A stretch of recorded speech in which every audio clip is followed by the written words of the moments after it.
No sé en qué momento comenzó a cambiar todo. Quizá fue la forma en que Marta empezó a cerrar la puerta del baño con llave, o la manera en que sonreía mirando el teléfono, con esa mezcla de nervios y ternura que antes reservaba solo para mí. Al principio no quise darle importancia. Después de 40 años de matrimonio, uno aprende a reconocer los cambios pequeños, pero también a perdonarlos. Sin embargo, lo que empezó como una sospecha leve se convirtió en un nudo constante en el pecho. Esa noche, la primera que lo noté de verdad, eran casi las 11 cuando me di cuenta de que Marta aún no había vuelto. Me había dicho que iría a visitar a una amiga enferma, pero esa excusa ya se repetía 3 veces por semana.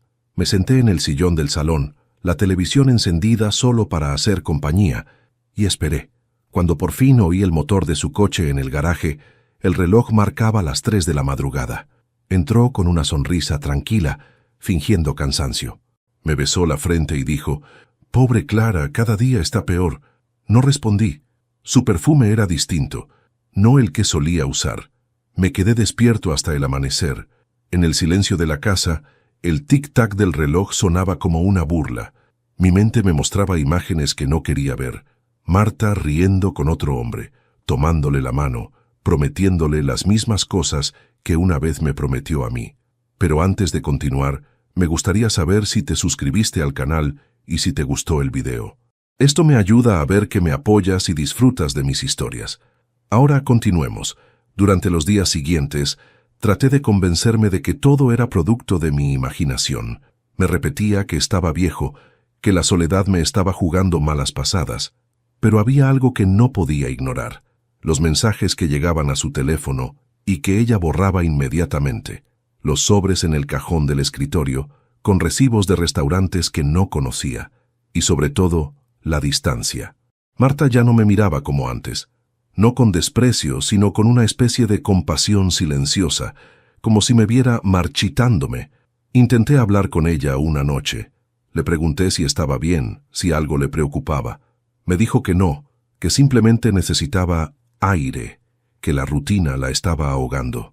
«Ricardo», me dijo apoyando una mano en mi hombro, «no hagas que esto sea más difícil de lo que es». «¿Difícil? ¿Qué cosa?». No respondió. Solo me sonrió con tristeza y fue a dormir. Esa sonrisa me persiguió toda la noche, y al día siguiente tomé la decisión que cambiaría todo. Fui a la ferretería del barrio y compré un set de cámaras pequeñas, del tipo que los padres instalan para vigilar a sus hijos o a las mascotas. El vendedor me explicó cómo configurarlas con el teléfono. Fingí que era para controlar la seguridad de la casa, pero en mi interior sabía perfectamente que no buscaba seguridad, sino verdad. Me temblaban las manos mientras las colocaba. Una en el salón, otra en la cocina, una más en el pasillo. La última la escondí detrás de los libros de mi despacho, el lugar donde Marta solía entrar cuando creía que yo dormía. Durante la instalación, me invadió una mezcla de vergüenza y adrenalina. ¿En qué me había convertido? En un espía dentro de mi propio hogar.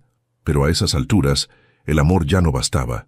Necesitaba saber si la mujer con la que había compartido mi vida todavía me pertenecía o si ya era de otro. Esa noche, cuando Marta salió otra vez con la excusa de visitar a Clara, me senté frente al monitor del portátil, la casa vacía, el reloj marcando las 10:30 y la imagen en la pantalla mostrando cada rincón del hogar. Esperé.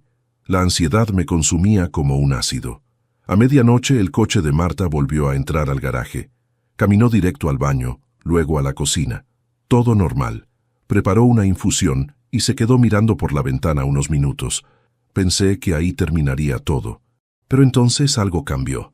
Abrió mi despacho, encendió la lámpara pequeña del escritorio y empezó a buscar algo en los cajones.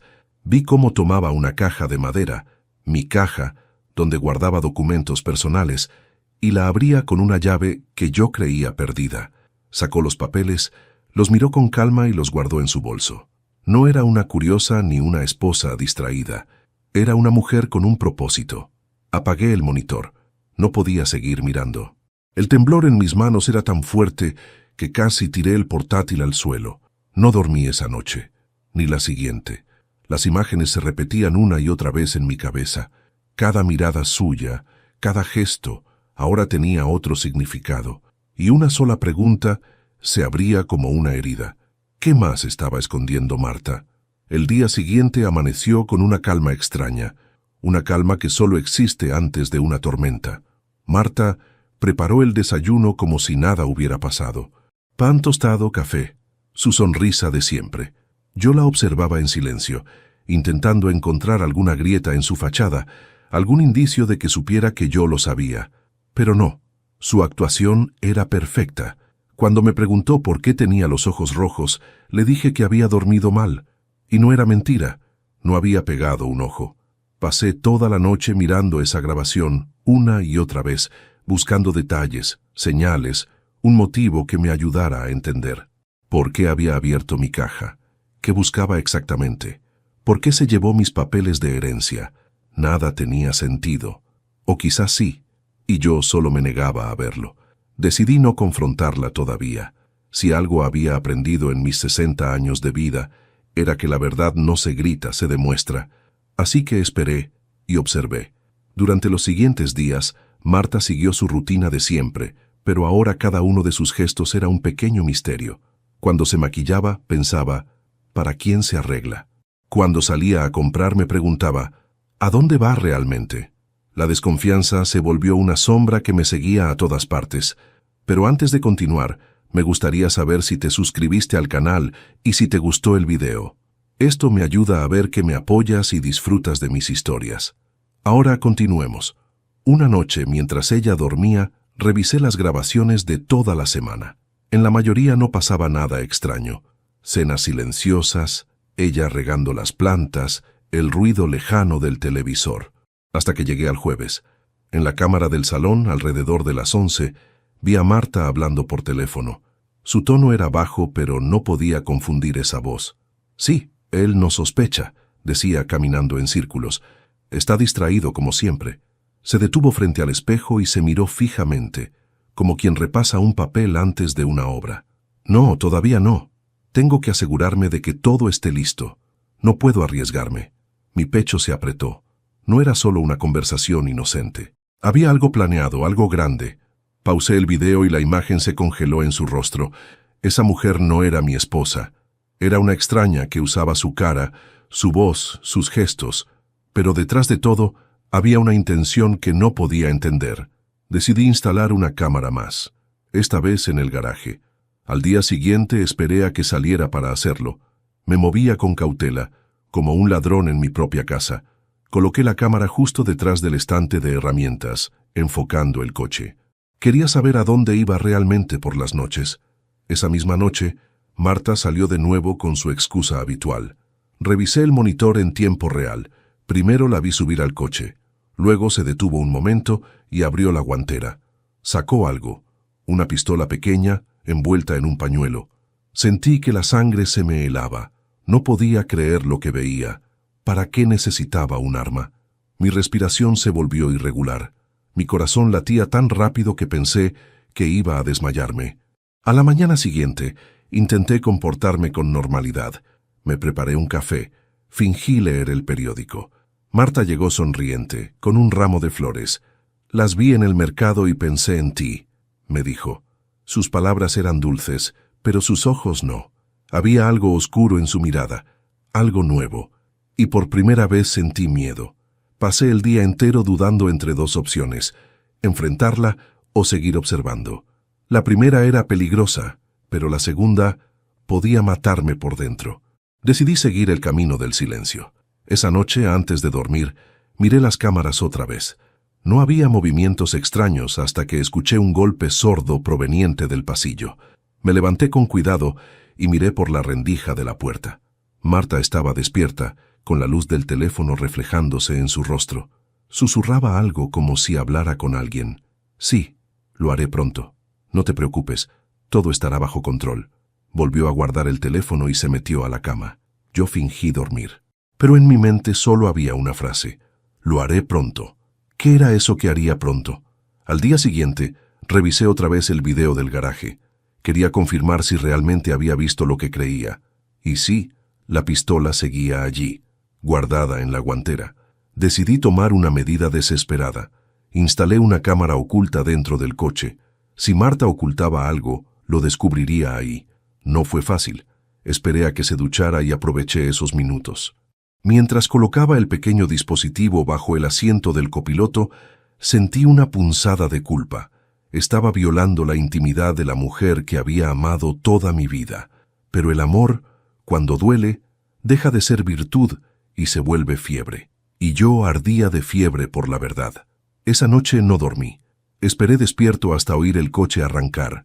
La cámara grabó todo: el motor, la radio, el sonido del viento entrando por la ventana, hasta que escuché su voz. Sí, lo tengo. Esta noche será la última. Se me cayó el teléfono de las manos. ¿La última? ¿La última qué? Mi mente corrió en 1000 direcciones. ¿La última cita? ¿La última mentira? ¿La última noche conmigo?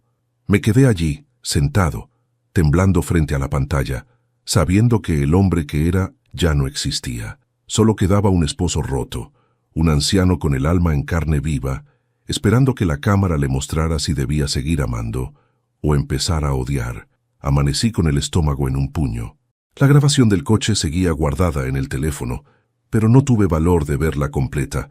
Pasé la mañana en silencio, viendo a Marta preparar el desayuno como si nada. Cada movimiento suyo me resultaba ensayado, como si representara un papel frente a un público invisible. No probé bocado. Ella, en cambio, comió despacio, con esa calma que a mí me faltaba. Antes de irse, me besó la mejilla. «Voy a casa de Clara», dijo, con la voz más dulce que recuerdo, y se fue. El silencio que dejó tras de sí fue casi insoportable. Caminé por la casa con las manos temblando. Sabía que, al reproducir la grabación, podría destrozar lo poco que quedaba de mi vida, pero también sabía que si no lo hacía, viviría condenado a la duda. Encendí el portátil, abrí la aplicación de las cámaras y respiré hondo. El archivo se llamaba 2410garage.mov. Le di play. La imagen mostraba el coche arrancando. Marta ajustó el espejo, se miró a sí misma y sonrió. No la sonrisa de una esposa, sino la de una mujer que vive una doble vida. Puso música suave y condujo con tranquilidad. Durante 20 minutos no pasó nada. Luego estacionó frente a un edificio antiguo en una calle que reconocí, el barrio donde vive mi sobrino Daniel. La cámara captó cómo él bajaba del edificio.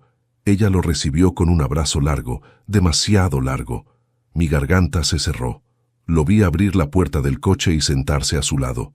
No se besaron. Pero la tensión entre ambos era palpable. Hablaron en voz baja y aunque la cámara no captaba todo el sonido, algunas frases fueron claras como cuchillos. ¿Lo tienes todo listo? Sí. Lo firmará sin saberlo. ¿Y si sospecha? Ya no sospecha. Es demasiado ingenuo. Pausé el video. Mi ingenuidad tenía rostro, nombre y apellido. Marta Morales, mi esposa. Daniel Morales, mi sobrino. Pero antes de continuar, me gustaría saber si te suscribiste al canal y si te gustó el video. Esto me ayuda a ver que me apoyas y disfrutas de mis historias. Ahora continuemos. Volví a darle play. Ellos hablaban sobre cuentas, papeles y algo que llamaban la firma del traspaso. «El notario no sospecha», dijo Daniel. «Le dijiste que era un poder temporal, ¿verdad?» «Sí, lo hice ayer», respondió Marta sonriendo. «Perfecto. En una semana todo será nuestro». Cerré los ojos. No podía seguir mirando, pero tampoco podía detenerme. El archivo continuaba. Marta abrió la guantera. Sacó la pistola envuelta en un pañuelo y la sostuvo con cuidado. «¿Y esto?», preguntó Daniel. «Por si algo sale mal», respondió ella. Él rió. «¿Vas a matarlo?» «No, pero a veces hay que asustar a los fantasmas para que desaparezcan». Apagué la pantalla. El corazón me latía tan rápido que sentí un dolor punzante en el pecho. Salí al patio buscando aire, pero el aire dolía también. Mi mundo entero se había derrumbado en 30 minutos de video.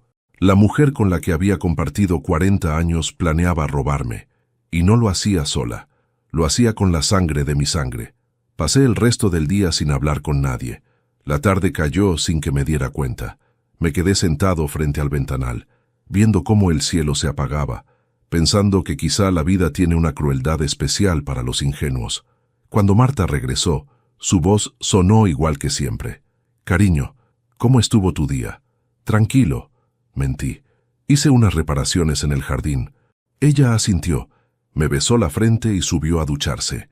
Me quedé mirándola subir las escaleras, con una serenidad que no era mía, y en ese momento tomé la decisión que marcaría el resto de mi vida. No la confrontaría, no le gritaría, no le preguntaría por qué. Haré lo mismo que ella. Actuaré. Esa noche, cuando Marta dormía, revisé los documentos que aún conservaba. Faltaban varias hojas de las escrituras de la casa y un papel notarial con mi firma falsificada. No cabía duda. Su plan estaba en marcha. Sin embargo, lo que más me perturbaba no era el robo, sino la calma con la que ella dormía a mi lado. Su respiración era tranquila, pausada, como si su conciencia estuviera limpia. Me incliné sobre ella, la observé un largo rato, y en ese instante comprendí que ya no quedaba amor, solo curiosidad. La curiosidad del cazador que mira a su presa e intenta entender por qué traiciona antes de disparar. A la mañana siguiente salí temprano con una excusa cualquiera. Fui al centro, compré una libreta nueva y un pequeño dispositivo de grabación de voz. En la primera página escribí: plan, no confrontar, observar, recolectar pruebas, preparar respuesta. A cada paso que daba sentía que el miedo se transformaba en otra cosa. Control. Era un sentimiento nuevo, casi adictivo. Después de años sintiéndome débil, ahora tenía poder. Pasé el resto del día revisando las grabaciones antiguas.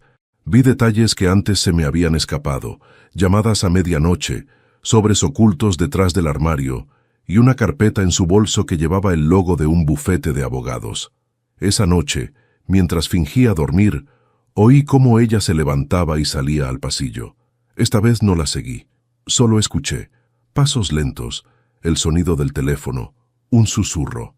Ya está todo listo. Mañana por la tarde, sonrió al colgar.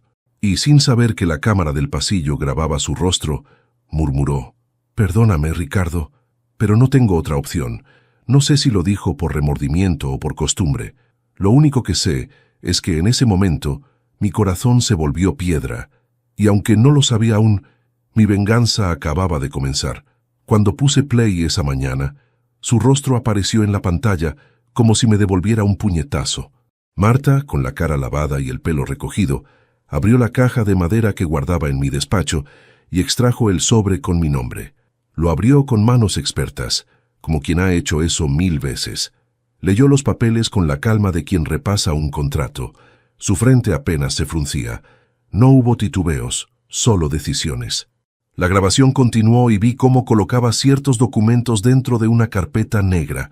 No eran solo escrituras viejas. Había poderes notariales, copias de cuentas bancarias y un papel que me heló la sangre. Un documento notarial con mi firma, una autorización para la cesión de mi parte de la casa y de los fondos del taller.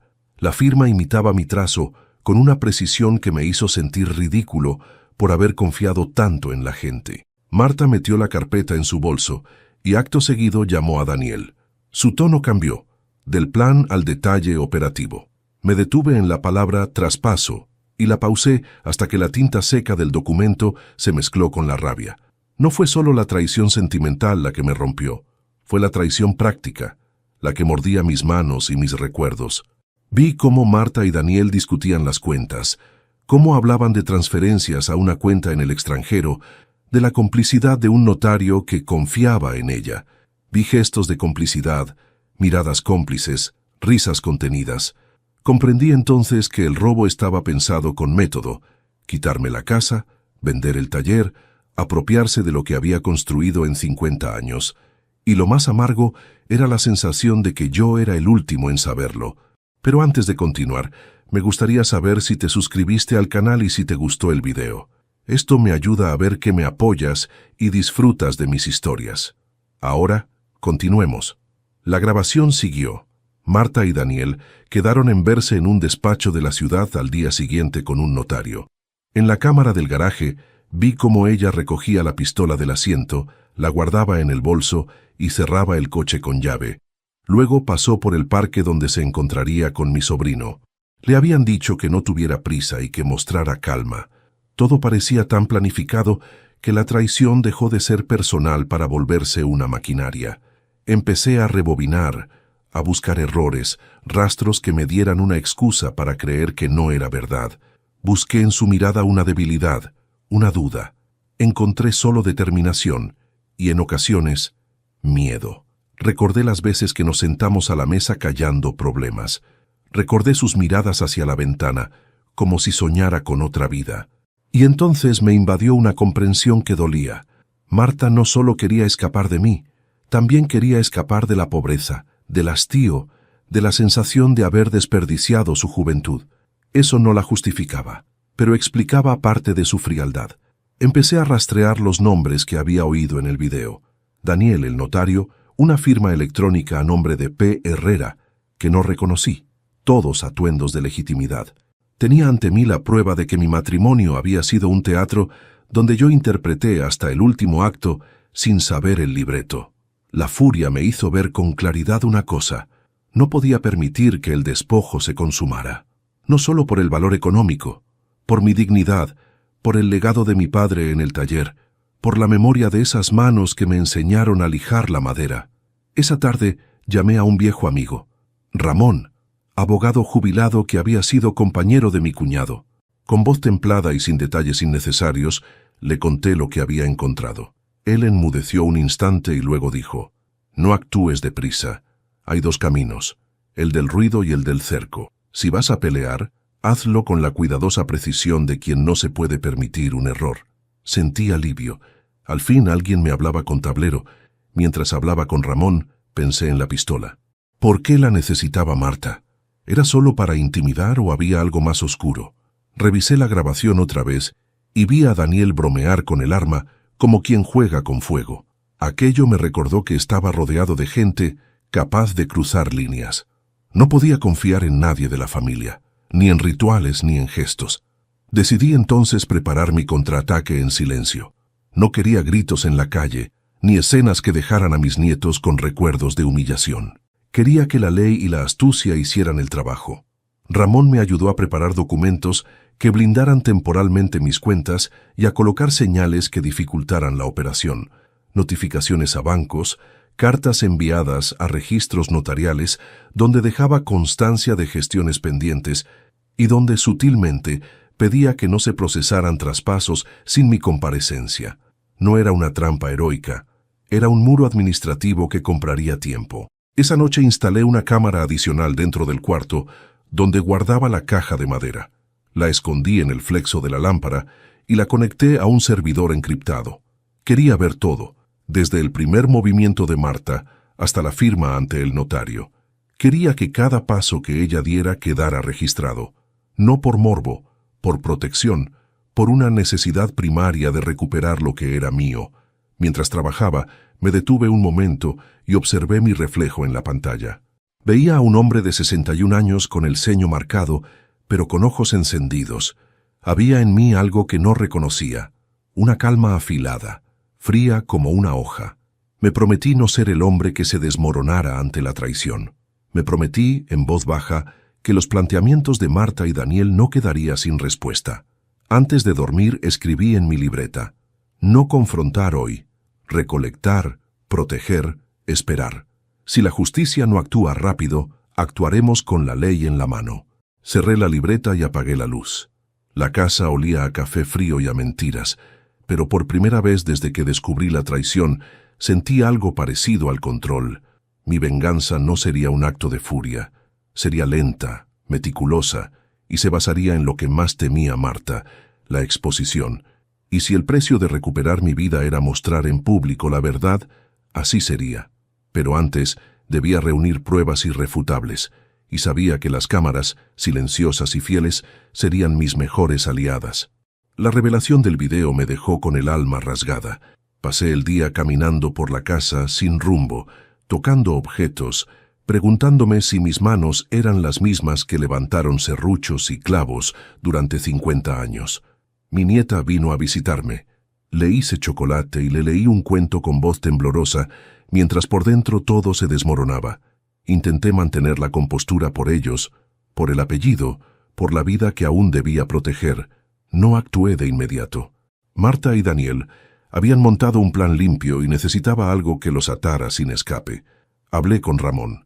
Me escuchó en silencio y al final sugirió fingir ignorancia para que se confiaran. «Deja que piensen que les crees», dijo. La idea me dolió, pero la razón me ganó. La sorpresa sería mía si aparentaba calma. La noche anterior a la cita con el notario, los vi hablar en la sala por la cámara oculta. Risas cortas, papeles repartidos, el pie de Marta marcando territorio en la alfombra. Daniel frotaba la barba nervioso mientras hablaba de transferencias. Era la escena de una conspiración doméstica. Guardé la grabación y salí a pasear para que el aire no se volviera veneno. Al día siguiente me vestí, me afeité y fingí que la vida seguía. Marta me preguntó si la acompañaría. Dije que no, que tenía trabajo en el taller. Ella asintió sin sorpresa. En su bolso estaba la carpeta negra con los papeles para el traspaso.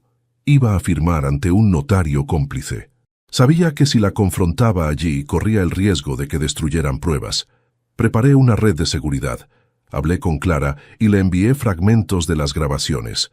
Coordiné con Ramón que se presentara como si resolviera un trámite y dejé en la caja fuerte del banco una copia de las escrituras con una orden para que no se procesara ningún traspaso sin verificación judicial. Todo era burocracia, pero la burocracia puede salvar a un hombre cuando la prisa es enemiga. Antes de continuar, dime aquí en los comentarios qué te está pareciendo esta historia hasta ahora y qué harías tú en su lugar. No te vayas del video, porque lo que viene a continuación te pondrá la piel de gallina. La reunión con el notario transcurrió con apariencia de normalidad. Entré al café de siempre y me senté con la calma de quien no espera sorpresas. Observé desde la mesa. Marta y Daniel llegaron sonrientes. El notario, un hombre de manos pulcras, los recibió con cortesía. Hablaban en voz baja sin preocuparse por mi presencia. Daniel se ajustó la chaqueta. Marta me miró y su sonrisa fue breve. Cuando se sentaron para firmar, noté que Daniel presionaba la mano de Marta con un gesto cómplice. Ramón, fingiendo un trámite cercano, tocó mi brazo. Era la señal. Clara, desde su coche, grababa en silencio, lista para actuar en caso de que el notario intentara destruir papeles. Todo estaba dispuesto. El notario pidió identificaciones y el poder que Marta decía tener.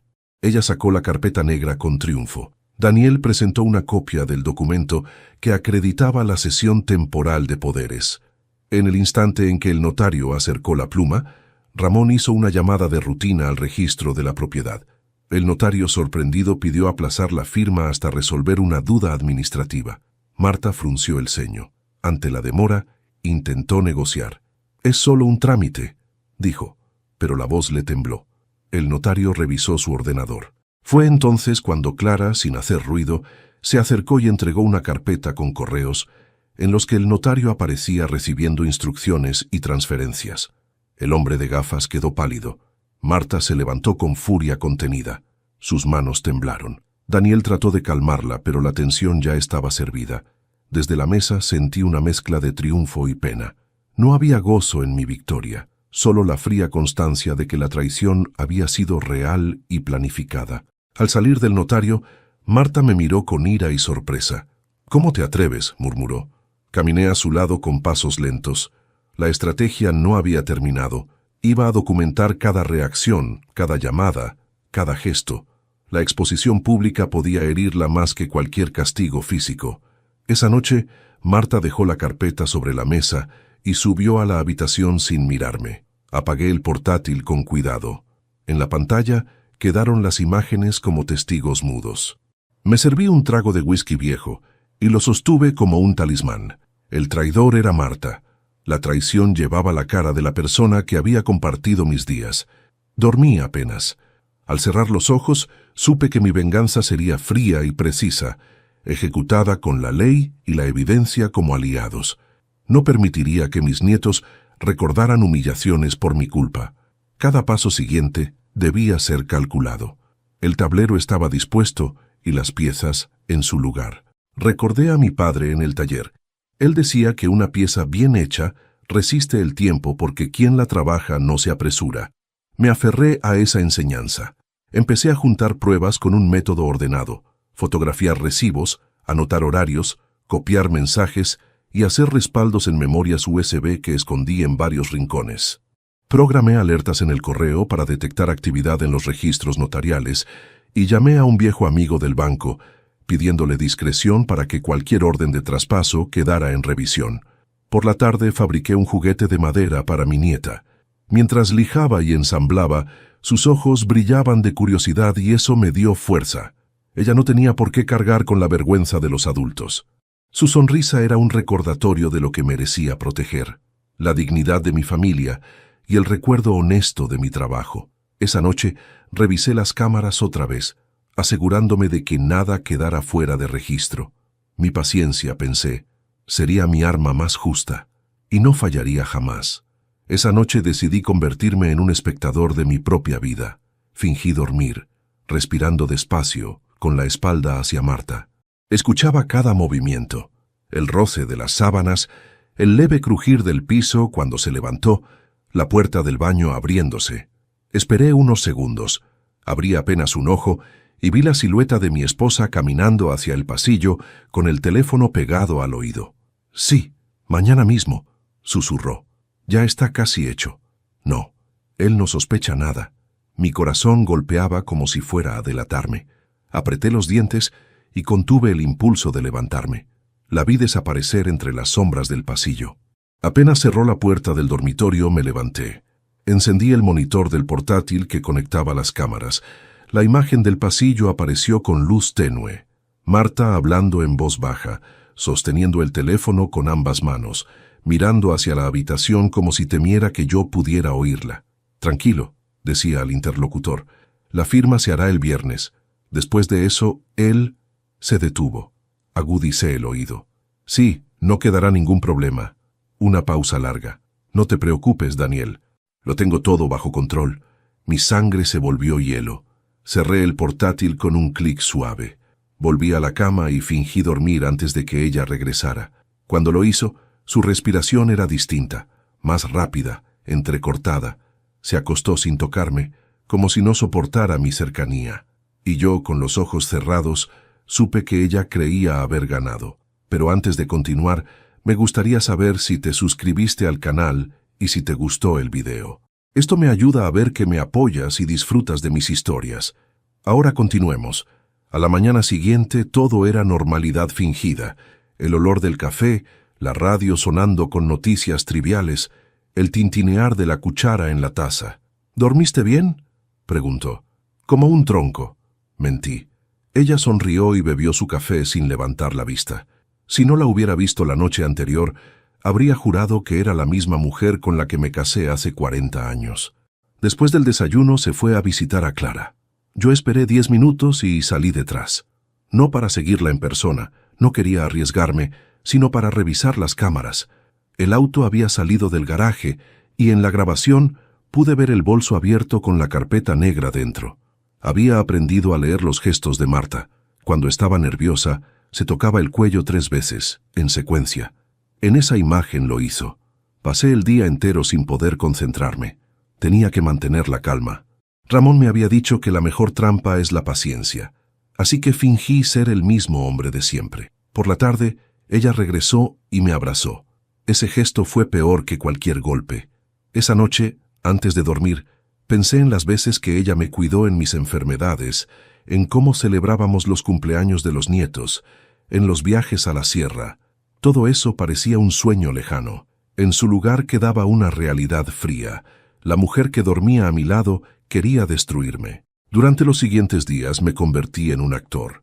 Sonreía en los almuerzos, hablaba de cosas sin importancia, hacía bromas que antes la hacían reír. Ella parecía aliviada, convencida de que mi desconfianza se había evaporado. Por dentro, yo contaba los días, las horas, los minutos.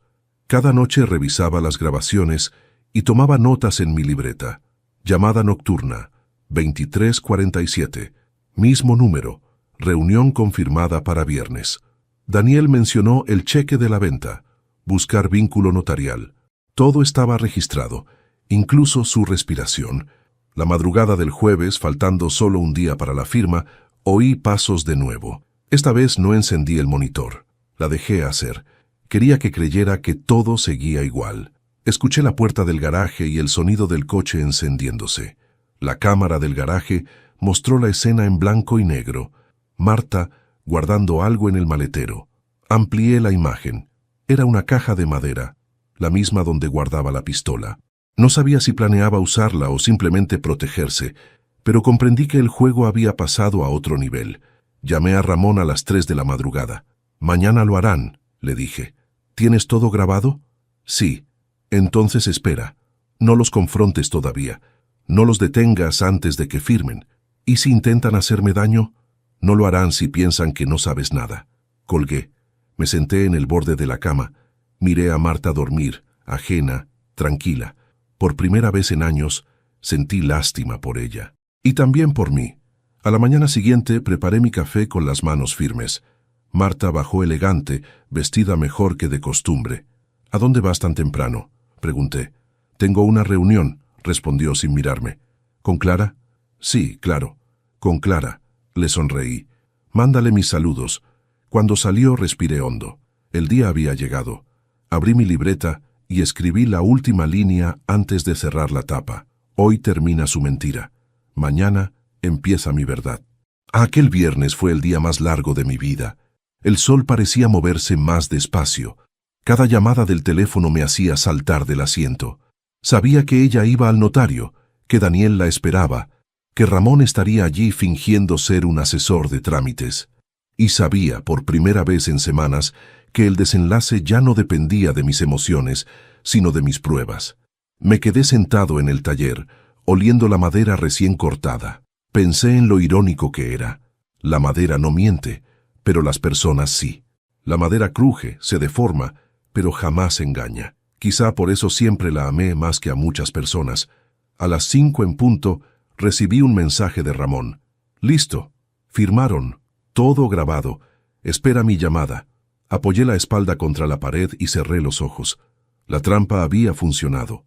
Pero lo que aún no sabía era que el verdadero desenlace no sería legal ni frío. Sería personal. Y me encontraría cara a cara con la mujer que juró amarme hasta el final. La mañana siguiente fue la más silenciosa que recuerdo.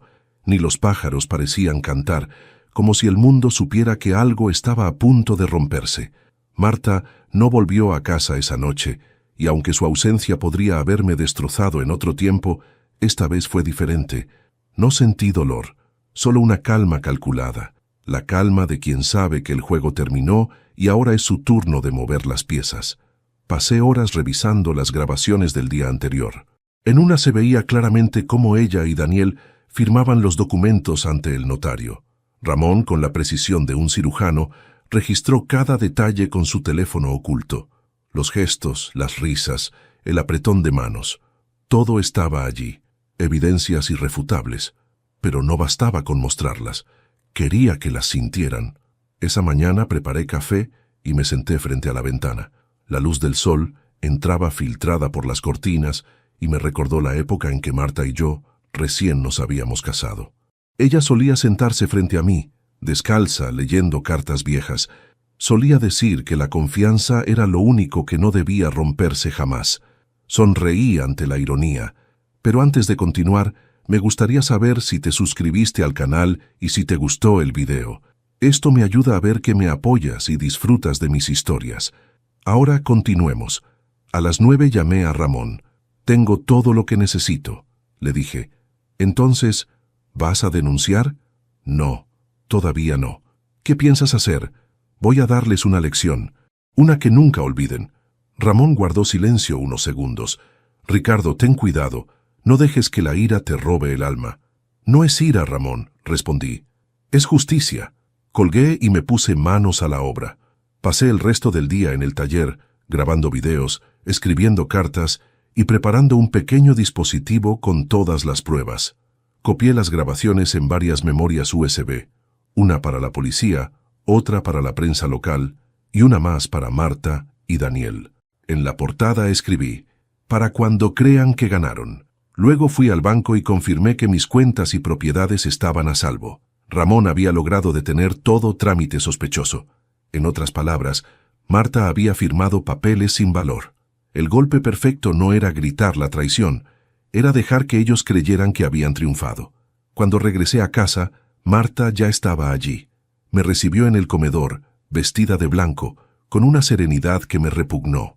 Tenía que hacerlo, Ricardo, dijo antes de que yo hablara. ¿El qué? Pregunté, fingiendo ingenuidad. Tomar el control de mi vida. No podía seguir dependiendo de ti. ¿Robándome? Llámalo como quieras. Era lo justo. Tú tenías todo. Y yo, nada. Sus palabras fueron dagas, pero su voz era tranquila, casi maternal. La miré un largo rato. ¿Y Daniel? Pregunté. ¿También era parte de tu libertad? Ella bajó la vista. No fue planeado. ¿No? Reí con amargura. Las grabaciones dicen lo contrario. Su rostro se congeló. ¿Grabaciones? Asentí y saqué del bolsillo una memoria USB. Todo está aquí, Marta. Las llamadas, las firmas, tus reuniones con Daniel, todo. Intentó mantener la compostura, pero su respiración se aceleró. ¿Qué vas a hacer con eso? Aún no lo sé, dije con calma, pero quiero que entiendas algo. Ya no me queda nada que perder. Se levantó con furia. Eres un enfermo, Ricardo. Un viejo paranoico. Tal vez, respondí, sirviéndome un trago. Pero soy un viejo paranoico con pruebas. La vi salir de casa hecha una furia. Sabía que iría directo a Daniel, justo como yo quería. Esa noche, los dos se reunieron en la casa de mi sobrino. La cámara que Ramón había colocado días antes captó la escena completa. Marta lloraba. Daniel se paseaba por la habitación con las manos en el cabello. «Está todo perdido», decía él. «Nos va a destruir». «No puede hacerlo», respondió Marta. «No tiene pruebas válidas. ¿Y si las hace públicas?» Ella dudó. «Entonces, tendremos que adelantarnos». En ese instante la pantalla mostró algo que me heló la sangre. Daniel sacó la pistola de la caja. «Podemos arreglarlo», susurró. «Solo tenemos que recuperar la memoria». Marta lo miró horrorizada. «No, Daniel, eso no». «¿Prefieres ir a la cárcel?», gritó él. Pausé el video. Respiré hondo. La línea entre traición y tragedia se había vuelto demasiado delgada. Si seguía mirando, sabía que lo siguiente sería irreversible. A la mañana siguiente, imprimí una copia de la grabación y la envié por correo anónimo a la policía, junto con las pruebas del fraude. Luego, envié otra copia a Clara, la periodista que Ramón conocía. Por último, coloqué una memoria en el buzón de la casa de Daniel. El mensaje era simple. Todo lo que han hecho está en manos de la ley, pero aún tienen una oportunidad: confesar. Si no lo hacen, las grabaciones hablarán por ustedes. Esa noche no dormí. Esperé en el taller, rodeado de olor a madera, oyendo cómo el reloj marcaba cada segundo de su miedo. A medianoche, escuché un coche frenar frente a la casa. Marta entró temblando. «Ricardo, por favor, no hagas esto. Ya está hecho», respondí sin levantar la voz. «Nos destruirás a todos». «No, Marta, ustedes se destruyeron solos. Yo solo encendí la luz». Lloró. Intentó acercarse, pero ya no quedaba espacio entre nosotros que pudiera llenarse con amor. Solo distancia, fría y definitiva. A la mañana siguiente, los noticieros abrían con el titular: «Pareja acusada de fraude y falsificación. Investigación en curso». Marta y Daniel fueron detenidos al mediodía. Las cámaras los mostraron entrando al tribunal esposados. Yo apagué la televisión. No sentí alegría, ni venganza, solo una paz extraña. A veces la justicia llega con silencio, no con ruido, y esa paz, silenciosa, era todo lo que me quedaba. La noticia de su arresto se esparció rápido. En el barrio todos hablaban en voz baja, con ese tono hipócrita de quien finge compasión, pero saborea el escándalo. Yo no salí de casa. Pasé las horas en el taller, reparando una vieja silla que llevaba meses rota. Necesitaba mantener las manos ocupadas para no pensar. El sonido del cepillo sobre la madera era el único que podía acallar el eco de mi mente. Marta y Daniel estaban bajo custodia, esperando declaración. La policía me había confirmado que las pruebas eran contundentes. Grabaciones, correos, documentos falsificados. Todo estaba sellado. Creí que por fin había llegado el final. Pero la vida, cuando se empeña en torcer el destino, siempre tiene un capítulo más que contar. Esa noche, mientras cerraba el taller, recibí una llamada anónima. Una voz femenina, agitada, susurró. «Se escapó». «¿Quién?». Pregunté, aunque ya lo sabía. Tu esposa, Marta, logró salir del hospital donde la tenían vigilada. Dicen que alguien la ayudó, quizás Daniel. Se me cayó el teléfono. El aire se volvió pesado como si de repente el pasado regresara a cobrar cuentas pendientes. Miré hacia la casa, las luces encendidas, las sombras de los cuadros en las paredes. Sabía que vendría, no para pedir perdón, sino para terminar lo que había empezado. Pero antes de continuar, me gustaría saber si te suscribiste al canal y si te gustó el video. Esto me ayuda a ver que me apoyas y disfrutas de mis historias. Ahora continuemos. Cerré las puertas, bajé las persianas y apagué las luces. Solo dejé encendida la lámpara del taller. Tomé el teléfono, marqué a Ramón, pero no contestó. Luego llamé a la policía. Me dijeron que ya estaban al tanto y que mandarían una patrulla. Espere en casa y no abra la puerta, me advirtieron. Pero yo no iba a esconderme. Si Marta quería verme, me encontraría de frente. A medianoche oí el ruido del portón. El chirrido del metal me erizó la piel. Tomé la linterna y bajé al taller. El olor a serrín y aceite era más fuerte que nunca. Y entonces la vi. Estaba allí, empapada por la lluvia, con el cabello pegado al rostro y los ojos hinchados de rabia. «Ricardo», dijo jadeando, «no tienes idea de lo que has hecho». «Yo solo mostré la verdad», respondí sin moverme. «Nos destruiste», gritó. «A mí, a Daniel, a todos. Ustedes se destruyeron solos, Marta. Yo solo dejé que el espejo los reflejara». Avanzó un paso. En su mano la pistola envuelta en el pañuelo, la misma que vi tantas veces en las grabaciones.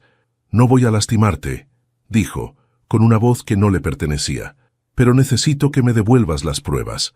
No tengo nada que darte». «Mientes». El metal brilló bajo la luz del taller. No temblaba. Era la misma mujer que años atrás había enfrentado la vida conmigo. Solo que ahora esa fuerza no era amor, era desesperación. «No quiero hacerte daño», repetí, levantando las manos. «Pero si aprietas ese gatillo, todo lo que queda de ti desaparecerá». «¿Qué sabes tú de desaparecer?», susurró, acercándose un paso más. «Ya me borraste de todo». «No, Marta. Tú te borraste sola el día que elegiste el dinero por encima del respeto». Durante un segundo, el silencio fue absoluto. Solo se oía la lluvia golpeando el techo de zinc. Su mano tembló, y en ese temblor vi por primera vez a la mujer que amé, la misma que un día lloró al perder a su madre, la misma que me abrazó cuando nació nuestro primer hijo, pero ya no quedaba casi nada de ella. Entonces bajé lentamente la mirada hacia la mesa del taller. Entre las herramientas brillaba el teléfono con la luz roja encendida. La cámara estaba grabando toda la escena, cada palabra, cada movimiento. Marta siguió mi mirada y lo entendió. «¿También me grabas ahora?», preguntó con voz quebrada. «Siempre lo hago», respondí con calma. «Es la única forma de recordar quién eres de verdad». Sus ojos se llenaron de lágrimas, pero no de arrepentimiento, de impotencia, de furia contenida. «No puedes destruirme, Ricardo», dijo retrocediendo un paso. «No voy a dejar que lo hagas». Y entonces, de pronto, giró el arma, hacia sí misma. El disparo resonó como un trueno. La madera tembló. El eco se estrelló contra las paredes. Corrí hacia ella, la tomé entre mis brazos. Su cuerpo estaba frío, pero sus ojos, aún abiertos. «Perdóname», susurró con la voz apenas audible. «No era por el dinero, era por sentirme viva otra vez». Y exhaló el último aliento. Los minutos siguientes se mezclaron en un torbellino de sirenas, gritos y luces rojas. La policía llegó cuando el cuerpo ya yacía inmóvil sobre el suelo del taller. El arma, aún tibia, cayó junto a sus manos. La cámara seguía grabando, fiel testigo de la tragedia. Un oficial me preguntó si quería detener la grabación. Le dije que no, que todo quede registrado, murmuré, porque así al menos la verdad quedaría entera. Al amanecer la lluvia se detuvo. El sol entraba tímido por la ventana del taller. La silla que había estado reparando seguía a medio terminar, y sobre la mesa la cámara mostraba el último fotograma. Marta mirándome entre lágrimas, un segundo antes del disparo. Apagué el dispositivo y cerré la libreta donde había anotado mi plan. En la última página escribí una frase, simple: sin adornos. La venganza termina cuando el corazón ya no siente nada. Guardé la libreta en el cajón, junto a los documentos que ahora ya no importaban. Había ganado, pero a un precio que ningún hombre sensato desearía pagar. El día del entierro de Marta fue gris, pero no por el cielo. Era el tipo de gris que nace dentro de uno, el que empaña la mirada y vuelve los sonidos lejanos. Apenas 5 personas asistieron, 2 vecinas, un primo lejano y yo. Nadie de su familia quiso venir. Daniel seguía detenido, enfrentando cargos que ahora pesaban sobre él solo. La policía había confirmado que el disparo fue voluntario. La cámara lo registró todo. No hubo forcejeo ni duda en su decisión. Aún así, durante días oí los murmullos. Los vecinos hablaban de mí, del viejo que grabó a su esposa hasta llevarla a la locura. No los culpo. Las verdades simples nunca bastan para explicar las tragedias. Cuando el ataúd descendió en la tierra húmeda, sentí que un pedazo de mí se hundía con él. No era amor lo que quedaba, ni siquiera tristeza pura. Era un cansancio profundo, una especie de silencio que me envolvía como una manta vieja. Pero antes de continuar, me gustaría saber si te suscribiste al canal y si te gustó el video. Esto me ayuda a ver que me apoyas y disfrutas de mis historias. Ahora, continuemos. Los días siguientes se disolvieron uno en otro. El teléfono sonaba con periodistas que querían entrevistas. Los ignoré a todos. Ramón vino a verme un par de veces, intentando convencerme de que me mudara. Esa casa está llena de fantasmas, Ricardo. No son fantasmas, Ramón, le respondí. Son recuerdos. Y los recuerdos no matan, solo pesan. Volví al taller. La silla que había quedado inconclusa seguía esperándome. Me pasé horas trabajando en silencio, como si cada golpe del martillo borrara una culpa. No lo lograba. La madera me hablaba en su idioma lento, recordándome que todo lo que se quiebra puede repararse, pero jamás volver a ser igual. A veces, en las noches, escuchaba pasos. No sabía si eran reales o si mi mente los inventaba. El eco de Marta seguía allí. Su perfume, su risa, el sonido de sus llaves al dejar la bolsa en la mesa. La casa la retenía, como si no aceptara su ausencia. Empecé a escribirle cartas que nunca enviaría, pero que me ayudaban a entender. En la primera le conté cómo la odié, cómo deseé verla sufrir por lo que hizo. En la segunda le hablé de nuestros primeros años juntos, de los viajes en autobús y los cafés baratos. Y en la tercera, finalmente, le dije que la perdonaba, no por bondad, por cansancio, porque no podía seguir cargando ese peso sin ahogarme. Una tarde, Clara, la periodista amiga de Ramón, me llamó. Ricardo, la historia está por publicarse. No te mencionamos como fuente directa, pero tu nombre saldrá inevitablemente. No me importa, respondí. La verdad no necesita esconderse. El reportaje se publicó una semana después. Fraude familiar y tragedia. El caso Morales. Lo leí una sola vez. No como protagonista, sino como lector. Y lo que más me impactó no fue lo que decía, sino lo que callaba. Ninguna palabra podía describir lo que se siente al perder todo, incluso el rencor. El artículo cerraba con una frase de Ramón. La justicia puede limpiar los papeles, pero nunca el alma. Tenía razón. Con el tiempo, el barrio dejó de hablar. La vida siguió su curso. El panadero abrió su tienda. Los niños volvían a jugar frente a mi cerca y yo me convertí en un hombre invisible. Era lo que quería. Me levantaba temprano, preparaba mi café y trabajaba el día entero. El taller volvió a llenarse del olor de siempre. Madera recién cortada, barniz, historia. Un día apareció mi nieta, Laura. Tenía apenas 11 años, pero su mirada era la de alguien que entendía más de lo que decía. «Abuelo, ¿por qué estás tan triste?», preguntó, mientras observaba las virutas de madera caer al suelo. «Porque a veces la gente que amamos hace cosas que no entendemos. ¿Y tú la sigues queriendo?». La pregunta me tomó por sorpresa. «Sí», respondí después de un largo silencio. «Aunque me duela, sí». Ella asintió, como si esa respuesta fuera suficiente, y se sentó a pintar una de mis sillas. En ese gesto, tan inocente, encontré algo parecido a la redención. Las semanas se convirtieron en meses. Daniel fue condenado. Nunca me pidió perdón. Su madre, la hermana de Marta, me envió una carta breve. No la juzgue más. Todos estábamos rotos mucho antes de que todo ocurriera. Tenía razón. Una noche, después de muchos meses, decidí revisar la grabación del último día por última vez. La abrí con manos temblorosas.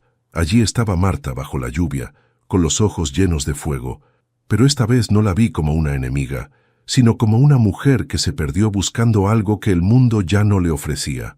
Consuelo, juventud, propósito. Cerré el video y lo borré. Definitivamente. Al día siguiente, llevé la libreta donde había escrito todo al patio trasero. La puse dentro de una caja junto a su anillo de bodas y la enterré al pie del limonero que plantamos el año en que nos casamos. El árbol seguía firme, alto, verde. Su sombra cubría el suelo como un abrazo. Mientras echaba la última pala de tierra, susurré: «Adiós, Marta. Donde quiera que estés, espero que hayas encontrado la paz que yo todavía busco». El viento sopló con suavidad, moviendo las hojas. Por un instante juro que olí su perfume, y por primera vez en mucho tiempo no sentí miedo, solo una tristeza serena, como si, al fin, el pasado me hubiera perdonado también. Esa noche dormí profundamente, sin pesadillas, sin sobresaltos. Al despertar el taller estaba lleno de luz, y sobre la mesa, alguien, quizás Ramón, quizás la vida, había dejado un papel doblado con una sola frase escrita a mano. A veces, el perdón no es olvidar, es seguir respirando. Lo leí una y otra vez, y entendí que esa era la última lección que la vida quería darme. El invierno se fue y con él, el eco de los rumores. La vida, como siempre, siguió su curso, y yo aprendí a vivir con los silencios. No eran vacíos, eran pausas, momentos donde uno escucha lo que realmente importa. Pasaron los meses, y lo que antes dolía ahora solo pesaba, como una cicatriz vieja que deja de arder pero nunca desaparece. Una mañana me desperté antes del amanecer, no por insomnio, sino porque algo dentro de mí pedía levantarse. El aire era frío pero limpio. Fui al patio y vi el limonero cubierto de rocío. El sol asomaba tímido por el horizonte, pintando las hojas de dorado.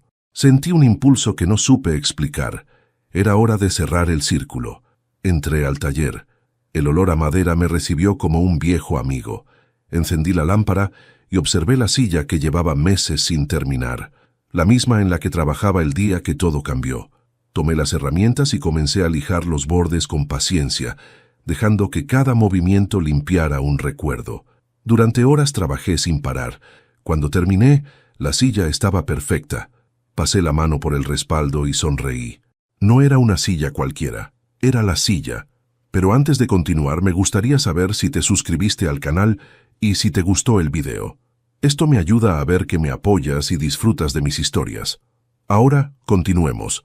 Grabé una pequeña inscripción en la parte inferior, para quien aprenda a amar sin miedo pero también sin ceguera. Era mi manera de dejar algo más que palabras. Esa silla, ese objeto sencillo, sería mi testamento silencioso. A media mañana llegó Laura, mi nieta. Traía una bufanda amarilla y una sonrisa que iluminaba todo. «Abuelo, mamá dice que te invita a comer el domingo», dijo, colgando su abrigo. «Claro, mi vida, allí estaré. ¿Qué haces?» «Terminando algo que comencé hace mucho». La observé mientras tocaba la silla con curiosidad. «Es hermosa», susurró. «¿Puedo sentarme?» «Claro, pero antes...» Fui hasta el escritorio y saqué un sobre cerrado con su nombre. Se lo entregué. «¿Qué es esto?» «Algo que quiero que leas cuando seas grande, muy grande. Cuando entiendas que las personas no son solo lo que muestran, sino también lo que esconden». Laura me miró seria. «¿Es triste?» «No, es verdad». Guardó el sobre en su mochila sin insistir. Esa confianza inocente fue el regalo más puro que alguien me había hecho en mucho tiempo. Esa tarde, después de que se fue, caminé hasta el cementerio. Llevaba una flor blanca, no por costumbre, sino por necesidad. El camino era largo, pero mis pasos eran firmes. Cuando llegué, me quedé frente a la lápida de Marta durante varios minutos, sin decir nada. Solo la miraba, intentando reconocer en las letras frías el nombre que un día pronuncié con amor. Dejé la flor sobre la tierra y hablé en voz baja. «No vine a reprocharte, ni a perdonarte otra vez. Vine a contarte que la casa ya no está vacía, que Laura crece, que el taller vuelve a oler a vida y que, finalmente, aprendí que uno puede sobrevivir incluso a lo imperdonable. El viento sopló suave moviendo las hojas secas. Cerré los ojos. Por un segundo sentí una brisa cálida en la mejilla, como una caricia. Quizá fue el sol, o quizá fue ella. Al volver a casa, encontré a Ramón esperándome en la puerta. Traía en la mano una carta. «Vino del tribunal», dijo. «El caso está oficialmente cerrado». La tomé sin abrirla. No hace falta leerla. Lo importante ya terminó. Él sonrió con tristeza. «¿Y tú? ¿Qué harás ahora, Ricardo?» «Vivir, supongo. No queda otra cosa». Entró conmigo al taller y observó la silla. «Hermosa», dijo. «¿Para quién es?» «Para Laura. Es mi legado. Solo una silla». «No es solo eso. Es una promesa. Para que cuando ella se siente allí, recuerde que su abuelo no fue un hombre perfecto, pero sí alguien que aprendió a no callarse». Ramón me dio una palmada en el hombro. «Entonces lo lograste, amigo. Aprendiste la lección más difícil, dejar ir sin perderte». Se fue poco después. Yo me quedé en el taller, viendo cómo el sol de la tarde entraba por la ventana y bañaba la silla en un resplandor dorado. Esa noche, antes de dormir, abrí mi libreta por última vez. En la última página, debajo de todas las notas y fechas, escribí una frase final. «No se trata de vengarse. Se trata de que la verdad no muera con uno». Cerré la libreta y la guardé junto a la caja donde descansaban las herramientas de mi padre. Apagué la luz y subí al dormitorio. Antes de acostarme miré la ventana. Afuera el limonero brillaba bajo la luna. Su sombra se proyectaba sobre la tierra donde descansaba Marta. Por primera vez, esa visión no me dolió. Era paz. Al amanecer siguiente, Laura volvió. Traía en las manos un dibujo, el taller, el limonero, y yo trabajando bajo el sol. «Para ti, abuelo». «Gracias, mi vida». «¿Y eso que tienes ahí?», pregunté señalando el sobre que aún guardaba. Lo leí. No podía esperar. Mi corazón se detuvo un segundo. «¿Y qué te pareció?», sonrió. «Triste, pero bonito. Aprendí que a veces los adultos también se rompen». «Sí, pero también aprenden a repararse», respondí, acariciándole el cabello. Ella miró la silla y se sentó en ella. «¿Y ahora?», preguntó. «Ahora la vida sigue», le dije, pero con más cuidado y con los ojos abiertos. La luz del sol entró por la ventana, bañando su rostro. Por un instante sentí que todo tenía sentido, porque al final lo que uno deja no son casas ni cuentas, son enseñanzas, son advertencias envueltas en cariño, son pedazos de historia para que los que vengan después sepan cómo no repetir los mismos errores. Miré a Laura, tan llena de vida, y supe que todo el dolor había valido la pena. El círculo estaba cerrado. Mi legado no era venganza, era memoria. El tiempo siguió su curso, como el agua que corre sin mirar atrás. Hoy, mientras escribo estas últimas líneas, el taller huele otra vez a madera y a limones frescos. Laura corre por el patio riendo, ajena a todo lo que este lugar guardó en silencio. A veces me detengo a observarla y pienso que, pese a todo, la vida siempre se abre paso. He comprendido que no hay castigo ni venganza que devuelva la paz. Solo el perdón, aunque llegue tarde, logra que el alma respire otra vez. Perdonar no significa olvidar lo ocurrido, sino aceptar que lo vivido también nos construye. Hoy no soy el mismo hombre que descubrió una traición, ni el que planeó una trampa. Soy alguien más viejo, más cansado, pero también más libre. Marta ya no está, pero su historia vive en cada palabra que dejo aquí, en cada lección escrita con sangre y silencio, en cada mirada al pasado que, por fin, ya no duele. Si alguien llega a leer esto algún día, quisiera que recuerde algo. No dejes que el orgullo te robe lo más valioso. Habla, perdona, pide perdón, y si el daño es irreparable, sigue caminando, porque detenerse en el rencor es otra forma de morir. Gracias por acompañarme hasta el final de mi historia. Si te conmovió lo que acabas de escuchar, suscríbete al canal, dale me gusta a este video y déjame un comentario contándome desde qué ciudad nos estás viendo. Tu apoyo mantiene vivas estas historias y me recuerda que aún hay corazones dispuestos a escuchar. Soy Ricardo Morales y esta fue mi historia.